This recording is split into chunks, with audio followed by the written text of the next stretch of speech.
টাইগারদের স্বপ্নের স্কোয়াড নিয়ে বিমান স্পর্শ করল টেক্সাসের হিউস্টনের George Bush intercontinental airport runway.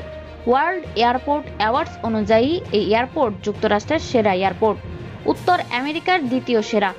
Bangladesh অবশ্য এই এয়ারপোর্টকে আজীবন মনে রাখার প্রত্যয় নিয়ে পাড়ি জমিয়েছে মার্কিন মূল্যকে।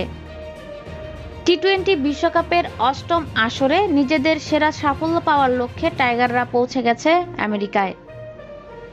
এয়ারপোর্টে পা রাখতেই সবার হাতে ফোন, হয়তোবা পরিবার কিংবা প্রিয়জনদের জানাচ্ছিলেন যুক্তরাষ্ট্রে নিরাপদে পৌঁছে যাবার খবর।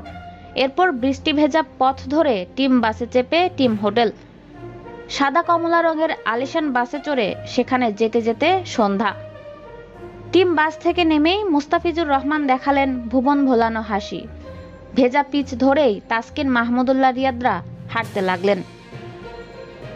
এদিকে বিশ্বকাপের গ্রুপ পর্বে 4 ম্যাচের মধ্যে বাংলাদেশের 2টি ম্যাচই যুক্তরাষ্ট্রে, তবে সেই ম্যাচ দুটি অনুষ্ঠিত হবে ডালাস এবং নিউ ইয়র্কে। তবে তার আগে নাজমুল হোসেন শান্তর দল ঘাঁটি গেড়েছে টেক্সাসে।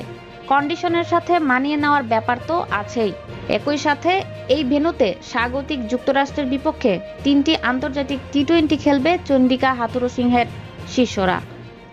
এরপর একই ভেন্যুতে এই যুক্তরাষ্ট্রের বিপক্ষে আছে অফিসিয়াল ওয়ার্ম আপ ম্যাচ। সেই ম্যাচ শেষে ভারতের বিপক্ষে আরেকটি ওয়ার্ম আপ ম্যাচ, যার ভেন্যু এখনো চূড়ান্ত না হলেও আমেরিকাতেই হবে ম্যাচটি, তা নিশ্চিত। এরপর 8 ও 10 জুন দক্ষিণ আফ্রিকা ও শ্রীলঙ্কার বিপক্ষে বিশ্বকাপ ম্যাচ। সব মিলিয়ে 7টি ম্যাচ খেলতে প্রায় 25 দিনের জন্য তাসকিন শরীফুলদের আবাসস্থল এখন আমেরিকা।